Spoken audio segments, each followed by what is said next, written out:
allegiance to the flag of the United States of America, to the republic for which it stands, one nation, under God, indivisible, with liberty and justice for all.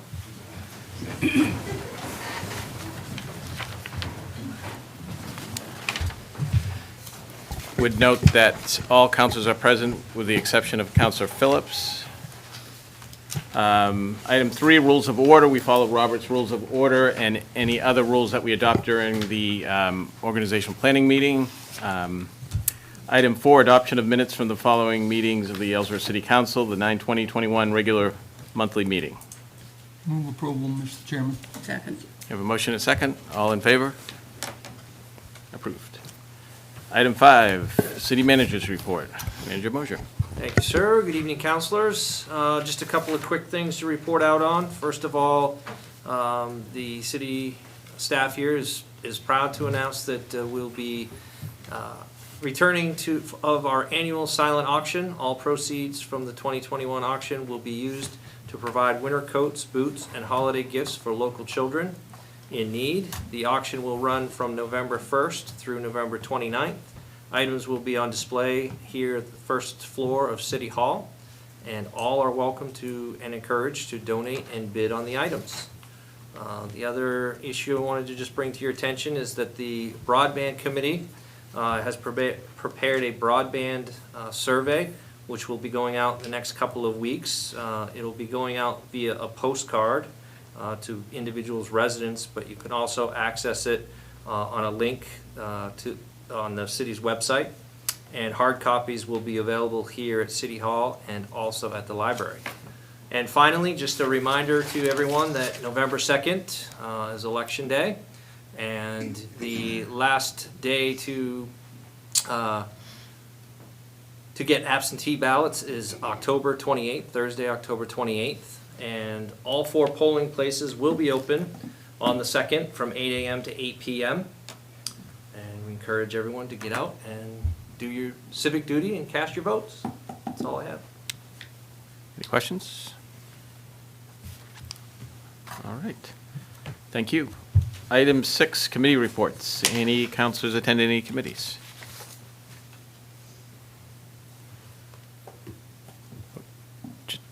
Council. Attended the Library Funding Task Force Committee, and basically, right now, they're just waiting for a second counselor. So, that's it.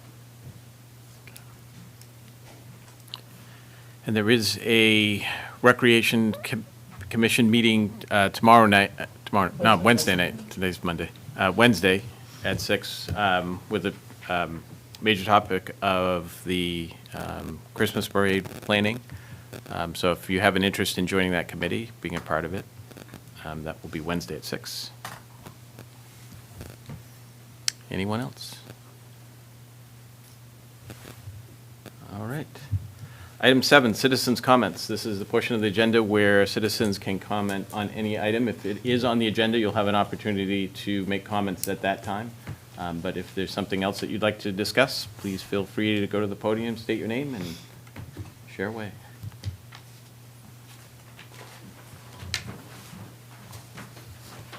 Good evening, councilors and city staff. My name is Cara Romano. I am the executive director of Heart of Ellsworth. We just finished our 4th annual Maine Craft Weekend last, I guess it was 2 weekends ago now, October 1st through 3rd. And I'm just here to let the councilors know, as well as the community know, that Heart of Ellsworth is an organization that strives to bolster the downtown community, both through economic development and through community development. And so this 4th annual Art of Ellsworth celebration sort of focused on both our cultural heritage as well as bolstering the economic development of downtown Ellsworth. And so this is as I said, the 4th annual that Heart of Ellsworth has taken part in. And it is a statewide celebration of craft that happens here in the state of Maine. And it's organized by the Maine Crafts Association. And it aims to expand the Maine-made local brand, boost sales and awareness of existing downtown businesses. It encourages entrepreneurial collaboration, making Ellsworth a destination through yearly events and programs. And also it provides an educational platform for residents and visitors from around the state to come and experience Ellsworth's small business community. We had a total of 8 Ellsworth program participants this year, with over 550 people attending. We had a couple of nice testimonials that came in from some of the small businesses that did participate. They reported that between 9 and 25% of them experienced an increase in sales that weekend, as well as across the board, a 25% plus new customers that attended events, programs, promotions, and different demonstrations, and even a brewery tour that we had that weekend. I think each of you received the handout. At the end, there was just a really sweet sort of kind of happenstance. We had one downtown resident who probably is between the ages of maybe 7 and 10, and he asked his mother what the event was all about, and she explained to him about crafts, and he wanted to share with everybody in the downtown that he makes Legos, so he set a table up in his front yard, which is directly behind the Grand, and even made a nice poster that said Maine Craft Weekend, Legos by Henry. And he sat out in his front lawn with snacks in his pajamas and with all of his Legos, and kind of just told everybody that walked by.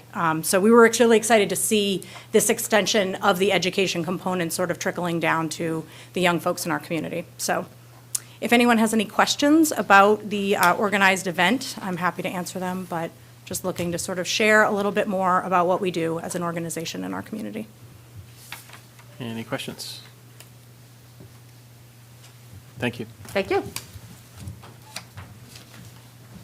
Anyone else? All right, seeing none. You can't go yet. We're not done with you. I have to practice my citizen comments. All right. Councilor Grindle. A little thank you speech and maybe a little roast. Tonight's my last meeting. I'd like to thank the residents for the opportunity to serve this great community. It truly has been an honor. Have to admit, if anyone told me halfway through my term that a pandemic would hit and that the world would be turned upside down, I may have dropped out of the race. Then I would have missed the firsthand accounts of what makes this community so great and why I count my blessings every day. That I've lived here for 47 years, and I will continue to do so. I'm very fortunate to live and work here, and the true grit and compassion of this community is and was on full display. I'd like to thank my fellow counselors, past and present. I appreciate your service and also the respect extended to one another as we work through all of the issues. I think that's really important, especially in these times. I'm especially grateful for the counselors that humored me and dressed up in the various Grinch costumes. The mayor of Whoville sitting over there, and the Grinch beside me. And we attended the tree lighting ceremony last year when we thought COVID was going to cancel our tree lighting ceremony. Last but certainly not least, I would like to thank the city staff. I appreciate your patience with me and all of my questions. You're extremely knowledgeable and always willing to help. And I thank you for your excellent service to this community. Closing tonight, it's bittersweet. I'm looking forward to sleeping in a little longer on Friday mornings. For the past 3 years, I've been here at 7:15 or 7:30-ish. But I'll miss the opportunity to be a part in making a difference as we grow this great community. So, thank you. Well, thank you, Councilor Grindle. So I let you go. I was going to talk first, and then, but then that would be nice. But I do want to make a comment because I think it's important for the community. You know, when the community elects 7 people sitting here, it's always with different opinions and different thoughts. But I think from a perspective in terms of what you contribute is what is in your control. In terms of decisions you make aren't always the ones that everybody likes. And I just want the community to know that Councilor Grindle put everything into this role. Every item that was distributed, she read from cover to cover. Every financial piece of information, she digested it. She made questions. She reached out to the community. She was engaged from day one. And it really made, I think, the rest of the counselors even better counselors, because it just kept us focused on paying attention to the details. So it's not something that the community sees, but I do think it's important, and especially at a time when you're not running. This isn't a campaign speech. It's to really to let people know how much you put into this role, and when you say how great a community is, and you've been in this community for a very, very long time. I hope everybody realizes how much you put in back to the city, so thank you.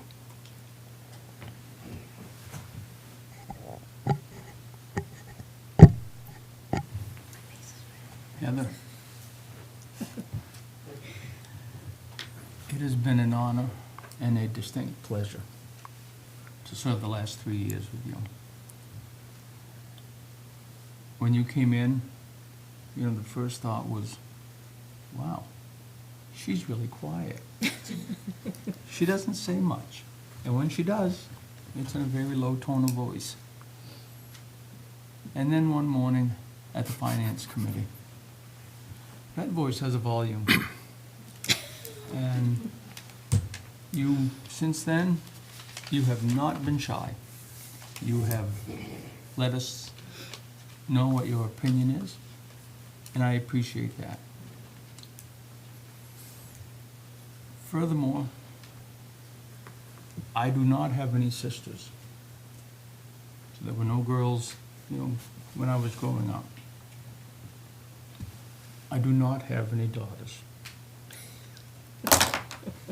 However, this past July, I was blessed with a granddaughter. And after serving 3 years with you, it is my fervent wish that when she grows up, that she has the sense of community and spirit to serve her community that you do. Thank you.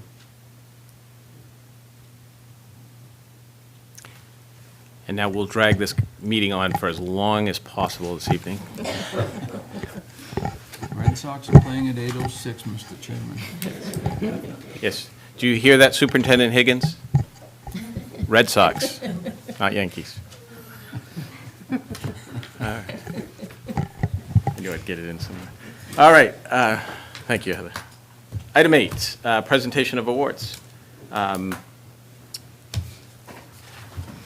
just realized I need to present them, but I don't have them. Sorry.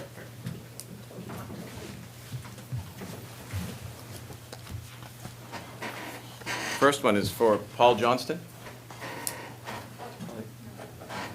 Okay. I'll read it. In recognition of your 5 years of service as truck driver for the City of Ellsworth Public Works Department, your devotion to duty and loyalty to the community have contributed to the improvement of the City of Ellsworth. We'll make sure he gets that. Next one is Tony Layton. In recognition of your 5 years of service as wastewater operator for the City of Ellsworth Wastewater Department, your devotion to duty and loyalty to the community have contributed to the improvement of the City of Ellsworth. And the final one, which I know he is here, is Peter Austin.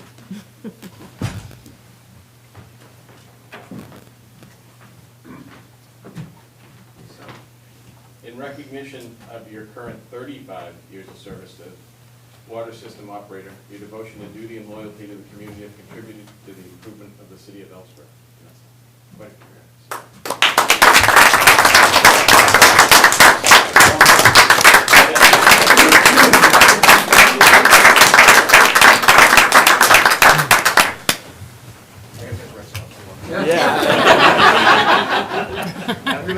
Thanks, Peter. All right. Unfinished business, consent agenda. All items with an asterisk are considered to be routine and will be enacted by one motion. There'll be no separate discussion of these items unless the council member so requests, in which event the item will be removed from the consent agenda and considered in its normal sequence on the agenda. 9, Council Order Number 102100, request of the Deputy Treasurer Tax Collector to accept payment on real estate purchase installment contract, REPIC, property located at 413 Christian Ridge Road, map 050, lot 072-000-000, and to authorize the city manager to release said property through a municipal quitclaim deed. So moved, Mr. Chairman. Second. I have a motion and a second. Any discussion? All those in favor? Unanimous. New business. Public hearing and action on the application for the following licenses. Madam Clerk, everything in order? Louise Joy and Thomas Joy, DBA Edward Joy and Sons, 129 North Street, for a renewal of a city junkyard automobile graveyard permit. This is a public hearing, so I'll open the public hearing. Public hearing is open. If anybody would like to make a comment? Seeing none, I will close the public hearing. Public hearing is closed. Move as presented, Mr. Chairman. Second. I have a motion and a second. Any discussion? All those in favor? Unanimous. James B. Card, second, DBA Jimbo's Junkin, 62 Kylie's Way, for a renewal of a city junkyard automobile graveyard permit. This is a public hearing. I'll open the public hearing. Public hearing is open. Any comments? Seeing none, I'll close the public hearing. Public hearing is closed. Councilors, Move to approve. Second. you have a motion and a second. Any discussion? All those in favor? Unanimous. Hanyi Incorporated, DBA China Hill Restaurant, 301 High Street, for renewal of a city Class B license, victualler, liquor, and amusement, and renewal of a state restaurant Class 1, 2, 3, 4 malt, spirituous, vinous liquor license. This is a public hearing. I'll open the public hearing. Public hearing is open. Does anyone want to comment? Seeing none, I'll close the public hearing. Public hearing is closed. Councilor Grindle wants to make the motion. Chair Hamilton, move to approve. Second. We have a motion and a second. All in favor? Unanimous. All right. Item 11, public hearing and action on amendments to the City of Ellsworth Code of Ordinances, Chapter 36, General Assistance Ordinance.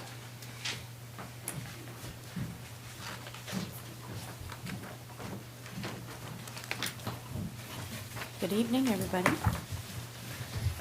We just have same stuff every year, just minimal changes to my general assistance maximums. Just small amounts, and a couple departments, which was food, housing, and the overall household. Very minimal amounts. It's under a couple dollars.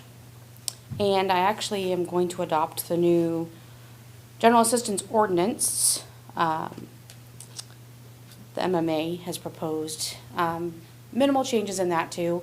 They just did a couple wording changes to make it politically correct. So other than that, that was all my changes. Any questions? What are the specific wording changes? I actually had sent out an email to Maine Municipal about that, and I have not heard back. I did read down through it, and I guess it's so minimal, I really couldn't figure out which was which. So I'm still waiting for an email on the specifics about it. But if anything does change again, I'll be back in here. So, but it's just on the wording, I was told, so. All right. This is a public hearing, so I'll open the public hearing. Public hearing is open. Anybody want to comment? Seeing none, I'll close the public hearing. Mr. Chairman, move to approve the amendments to the Ellsworth Code of Ordinances, Chapter 36, General Assistance Ordinance as presented. Second. Have a motion and a second. Any discussion? All those in favor? Unanimous. Thank you, guys. Thank you. Have a great evening. Item 12, Council Order Number 102101, request of the Public Works Director to award the bid for the replacement of the transfer station scale.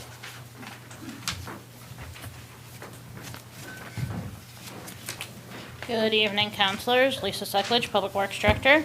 I'm here tonight to request to award the bid for the transfer station scale replacement. The scale at the transfer station that's used to scale both residential trash for those that have an account, as well as to scale the large trucks when we send out recyclables, has been deteriorating over the last few years. It is 30-plus years old.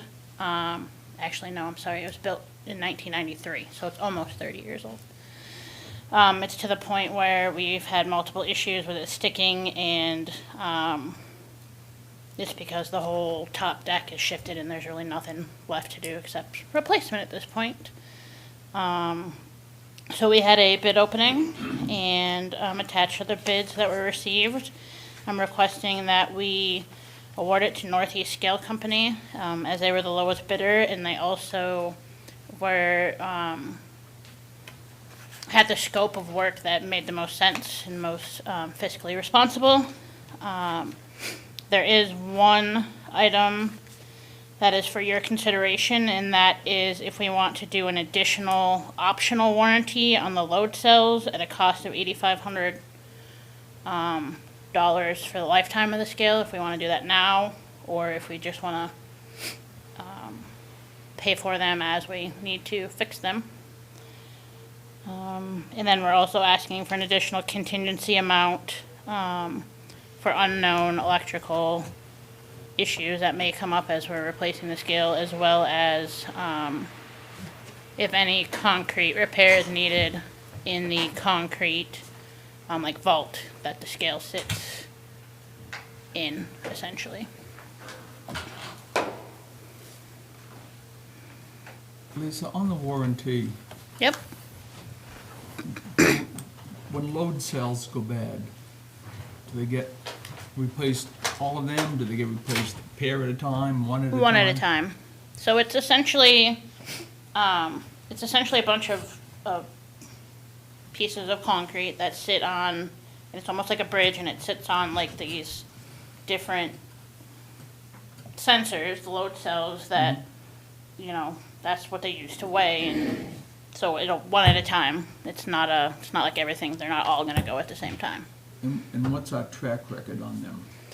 Well, best I can tell, because Munis doesn't go back that far, but since I've been here, we had to replace one, and it was $2,000. So in the last 4 years, we've done one, so I can't speak to the 20-some years before that. I don't know. And this is a lifetime warranty? It is the lifetime of the scale warranty the lifetime of a scale is generally not 30 years. It's more in the 15 to 20 year range normally. So in 5 years, that part, instead of 2,000, is gonna be 4,000, give or take. So, I mean, we have 4 load cells go, will be, you know.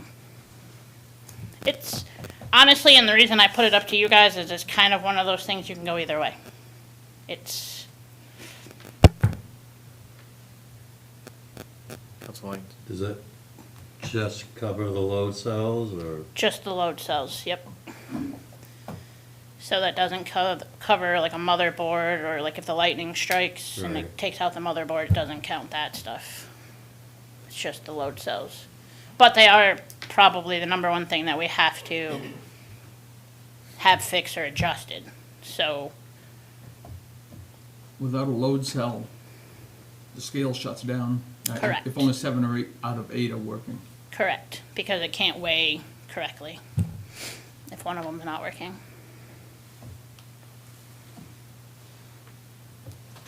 This was actually discussed in the budget for this year, right? It was actually previously, I think it was 2021 budget. It was in a capital improvement budget. Yep. And refresh my memory, how much was it in the capital improvement budget? The original capital improvement request was for 85,000. It might have actually been 2020 that I can't remember what year it was. Sorry. Yeah, I was gonna say a couple of years ago, It was a couple years ago I think so. that we started looking at it.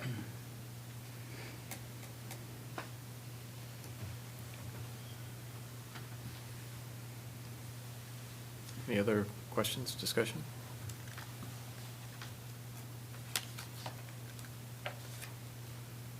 Mr. Chairman, I would move to approve the request of the Public Works Director to award the transfer station scale project to Northeast Scale Company at a cost not to exceed $147,000, $147,610. Does that include a warranty? That includes the $8,500 warranty, yes. And I would move, as part of this motion, that we accept the warranty. The project is to be funded from the Transfer Station Capital Improvement Account 9090900-59023 and bond proceeds. Second. We have a motion and a second. Any further discussion? Council Kaplan?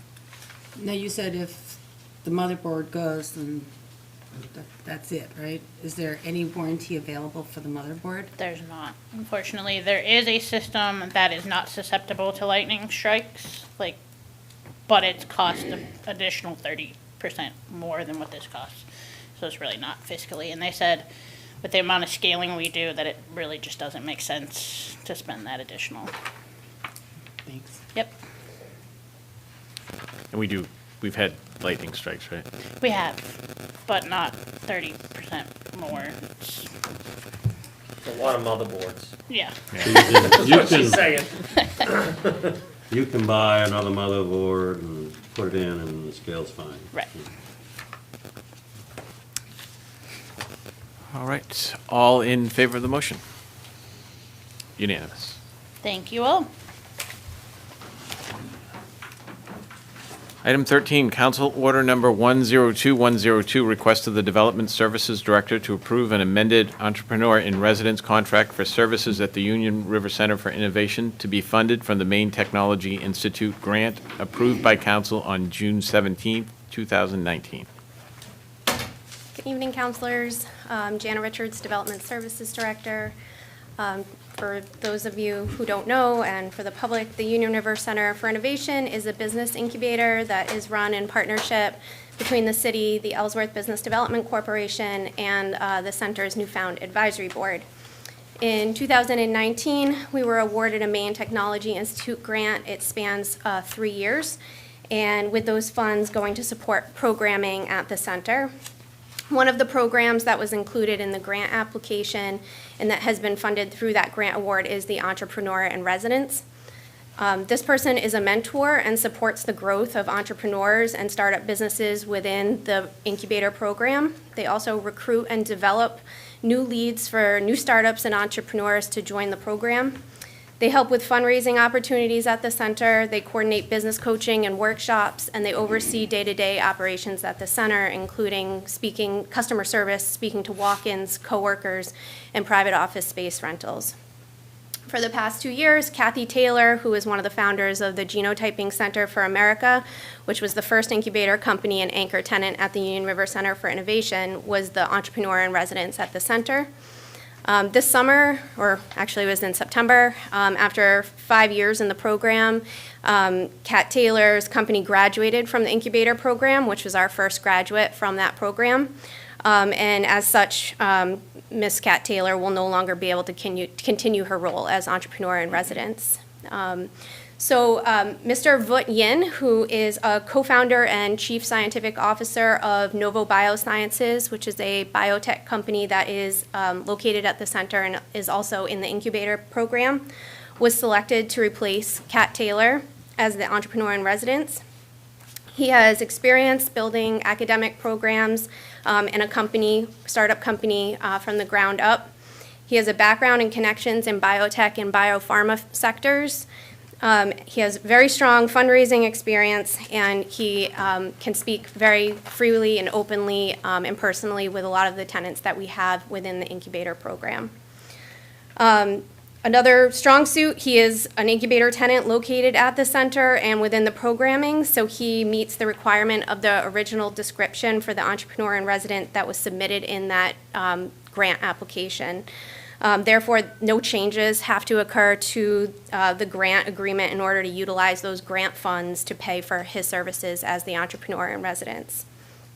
So for all of those reasons, staff support amending the entrepreneur in residence contract to allow for Mr. Vut Yin to operate as the new entrepreneur in residence at the Union River Center for Innovation.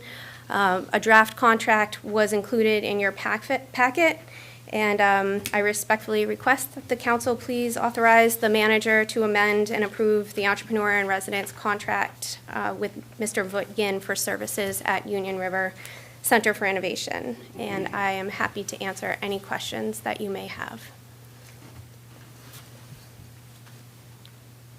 So I would just comment, kind of just in a general comment, because I think IRCI is one of those programs in the city that people may just not be aware of or pay attention to. And it really is a remarkable facility in terms of the nature of the businesses that are developing and in Ellsworth and what they're doing in that center in terms of the variety of businesses and the growth. The first graduate remaining in Ellsworth, they're now expanded their business. They have more employees, and it's the kinds of businesses that may not have chosen Ellsworth if it wasn't for the center. So I just think it's a great service, it's a great program, and I encourage everybody to look into it, ask questions, see if you can get a tour, because it really is pretty fascinating in terms of what's going on down there. So just a side comment.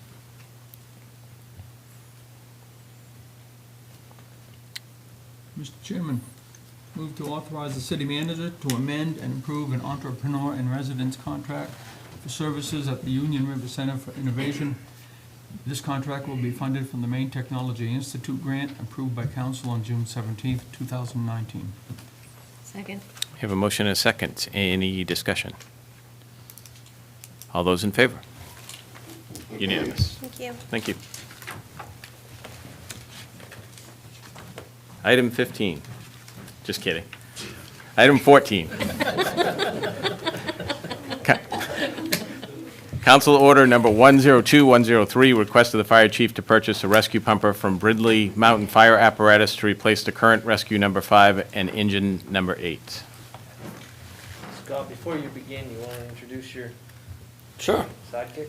Mr. Chairman, members of council, I'd like to introduce our new Deputy Chief, Doug Beltate. Doug is coming to us from Decatur, Alabama. Spent several years overseas with private contract fire company as a district chief of operations. He also spent some time with the city of Decatur with their fire department, and we're lucky to have him. Welcome. Welcome. Thank you. Doug? Sorry. Can I hear you practice your New England accent? That may take a little doing, but I can talk the call. Okay. It's a start. You know, these are being broadcast. And the question is, does he take us sweet or unsweet? Oh, definitely sweet man. Job security. Members of council, coming to you to request the purchase of a fire engine / heavy rescue. This is a 2012 Ferrera heavy rescue pumper. In the past, the fire department has come to you requesting a replacement for engine for Rescue 5, and it was noted to the previous administration to look at alternatives such as a used vehicle. We have done so. This is like I said, this is a 2012 Ferrera heavy rescue pumper. It has under 7,000 miles on it, about 500 engine hours on it. It fully meets the capability of what Ellsworth needs right now. We will be looking to replace both the heavy rescue downstairs and an engine that is a 1992 well out-of-date engine that currently sits in reserve and can't pass a pump test. This truck will give us full capability, give us credit for a fire engine, which the city definitely in our evaluation can use. The heavy rescue portion of it, again, with our capabilities with vehicle extrication, ice water, things like that, rope rescue, we need the heavy rescue for all the additional equipment that we carry in order to service this community and the mutual aid departments that request us. I would request you to approve us to purchase this vehicle from Brindley Mountain for no greater than $395,000. We have, Doug has specifically seen the vehicle, driven the vehicle, pumped the vehicle, inside, outside. He's been all over that vehicle to inspect it. It is road ready, ready to come to Ellsworth if you approve. Any questions? Councilor Lyons? So for the new one was that the one that was 550, I believe, was what they had Okay. proposed to you. And that wasn't an engine. That was just to replace the rescue. That was just to That was replace the just replacing the one. correct. So now we're getting a multi-use vehicle for Perfect. less than what they asked for. Nice. Very good. Chief, why the department that is getting rid of it? 10-year replacement schedule. They replace it? Every 10 years, they replace a vehicle. Gotcha.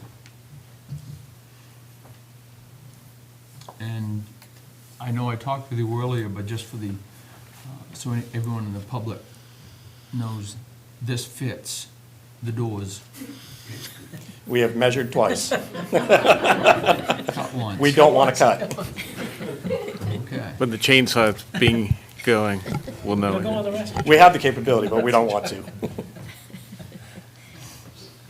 And I just want to stress the point in terms of, because obviously we're talking about a lot of funding to purchase this type of vehicle, but just to stress the age of the current vehicle and the fact that you just mentioned that that the pumper doesn't pass the test. Correct. The current pumper is sitting out at the training site. It's a reserve piece of apparatus, and it has not passed a pump test in 2 years.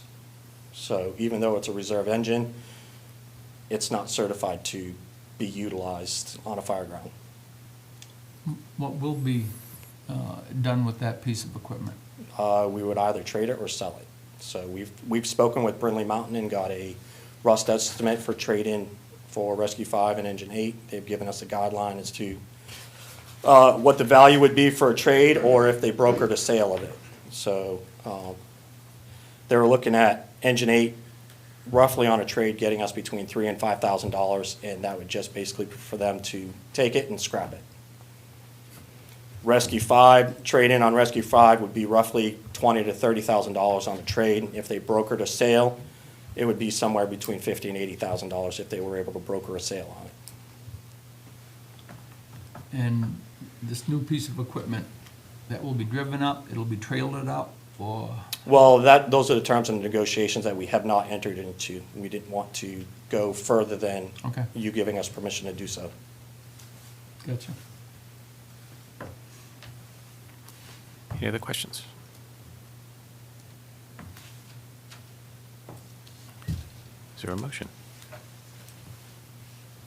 Mr. Chair, move to approve the request to enter into negotiations with Brindley Mountain Fire Apparatus for the purchase of a 2012 Ferrera Heavy Rescue Pumper for a final price not to exceed $395,000. Second.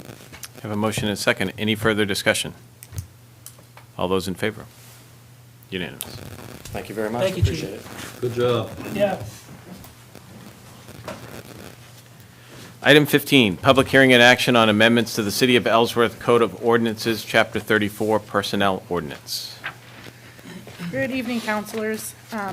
Last month, I came to you with a request to adopt the new Maine PERS rule, and upon further review of our Chapter 34 ordinance, it was worded in such a way that you could interpret it to include a double city match, and so this is just to clarify that it's a one city match, you pick which one, there's no double matching. I think years ago, the reason for that was Maine PERS was only at like a 6% employer match, and ICMA was at the 8%. And I think by allowing people to get that 2% ICMA plus the Maine State, both plans could have a max of 8%. But Maine State is now well above 8%, so there's no need to double match. Questions?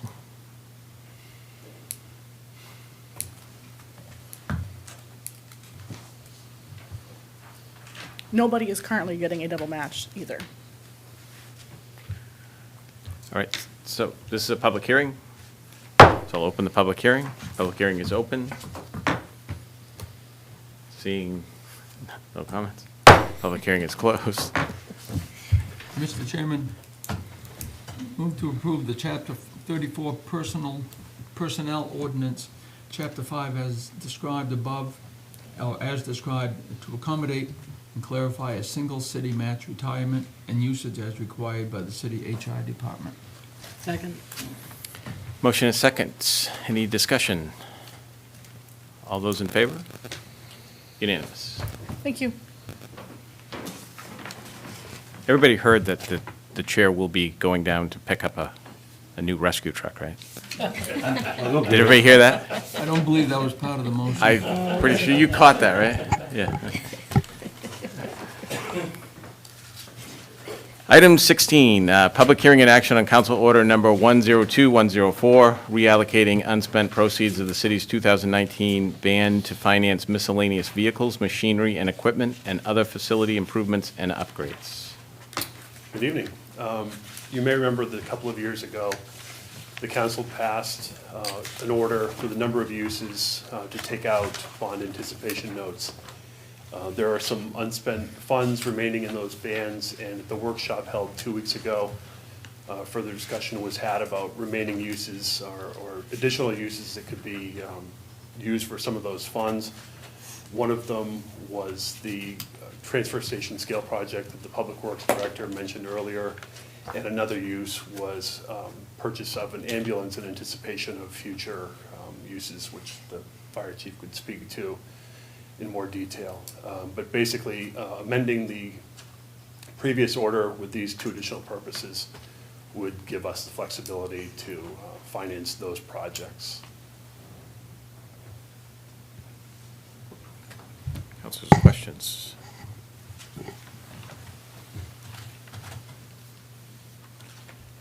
Do you know roughly what the interest rate that we're looking at? The previous one was at 1.73, and it's about 1.2 right now rates for a one-year ban. And I do think that's obviously something I think is important consideration around as we convert it over and where interest rates are now, as opposed to a year from now, 2 years from now. If you kind of look at where the economy's at, that really is inexpensive money to get a lot of the needs. When we started this discussion several years ago, it was really about trying to get the city back to a place with these capital purchases to a place where they weren't emergencies. And that's what we're running into. And now we're even in a worse situation that if we have an emergency, we're not going to be able to acquire the vehicles because we're talking a year plus out just to get the orders filled. So this gives us the ability for the city staff to go out, get the vehicles ordered, make those upgrades, and do it in a fiscally responsible way where there's a steady expectation in terms of being able to budget, as well as when you look out over, we have retiring debt also over that time frame. So we're able to really kind of keep that level and not end up with tremendous spikes in terms of where we end up with the tax rate. So I think this makes all the sense in terms of repurposing that and maximizing the utilization of it.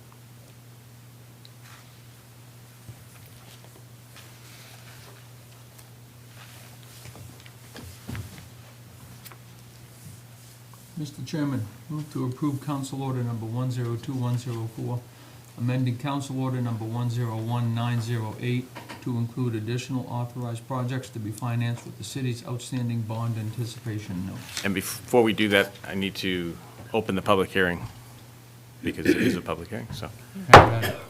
Open the public hearing. Public hearing is open. Seeing no comments, public hearing is closed. We have a motion. Second. We have a second. Any further discussion? All those in favor? Unanimous. Thank you. Thank you.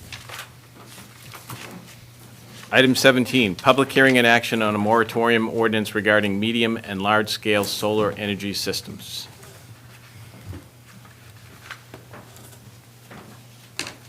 Good evening, councilors. Selena Pica, city planner.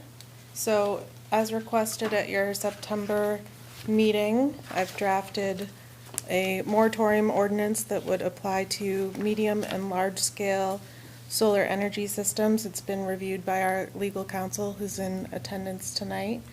If you have any questions for them or for me, before we get into that, a couple of changes you might consider making.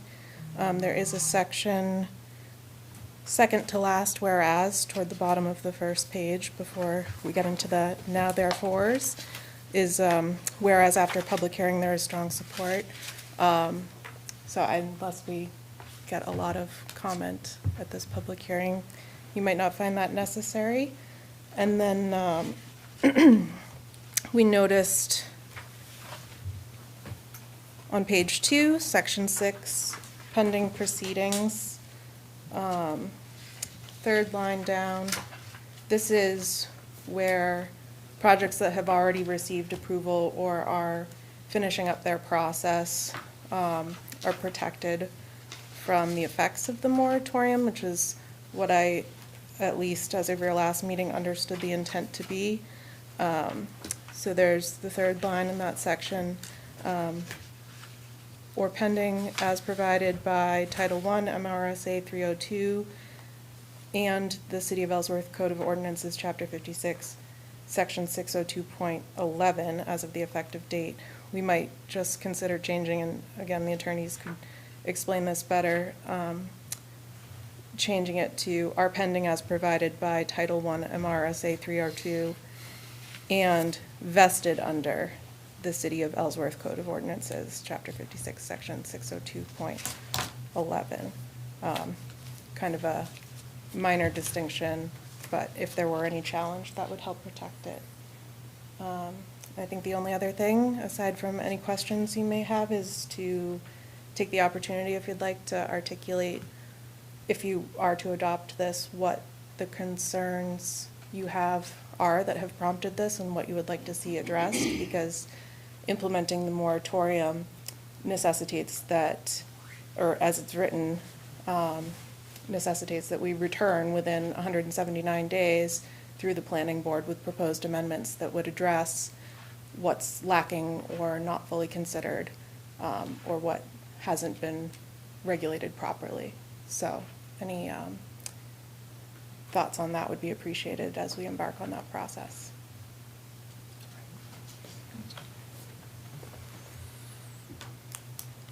Councilors.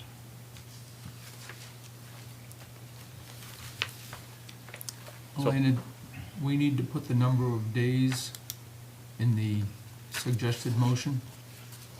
I don't think so. It's in the text of the ordinance. You mean the 179 days I mentioned? Correct. That is in the text of the ordinance you're adopting. Okay. And we do have in my proposed motion, it does have an effective date of today. Maybe it should be tomorrow, but.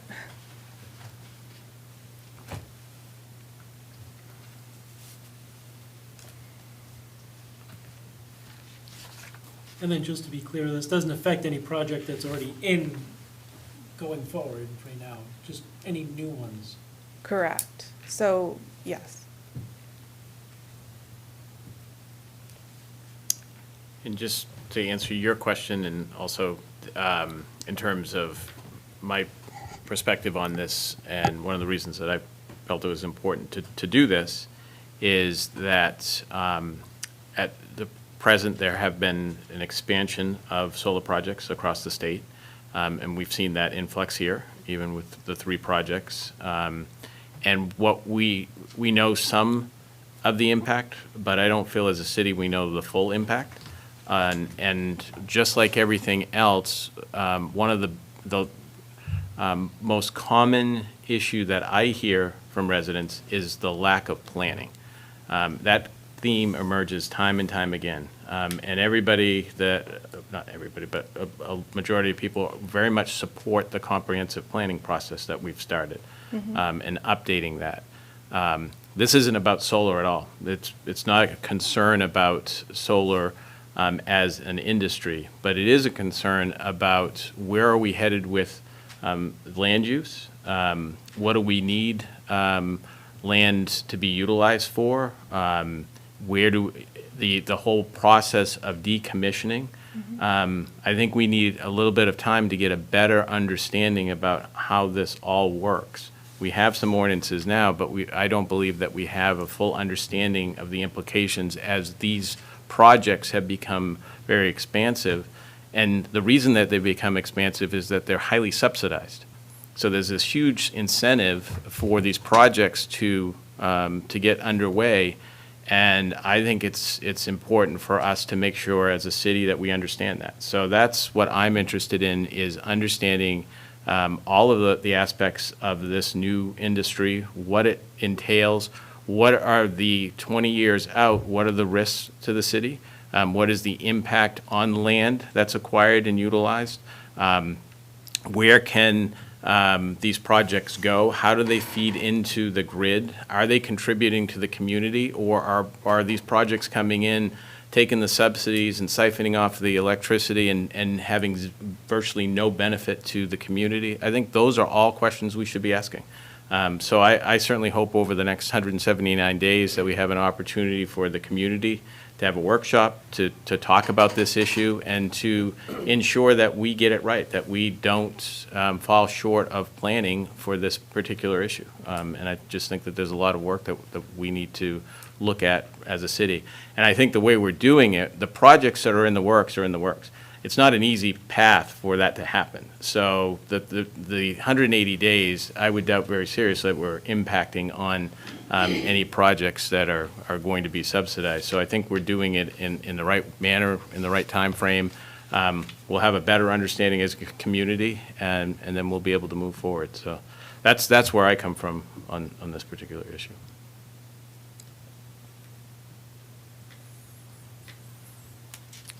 Any other comments? All right. This is a public hearing, so I'll open the public hearing. Public hearing is open. Seeing no comments, I'll close the public hearing. Public hearing is closed. Mr. Chairman? Go. Mr. Chair, move to adopt a medium and large-scale solar energy systems moratorium ordinance as presented with an effective date of October 19th, 2021. Second. Yeah, have a motion and a second. Any further discussion? All those in favor? Unanimous. Thank you. Thank you. And item 18, executive session to discuss personnel matters in accordance with MRSA Title I, Chapter 13, Section 405, Paragraph 6A. Is there a motion? Second.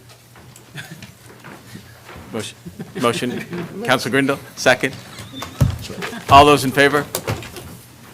Approved, and we will not be reporting back out.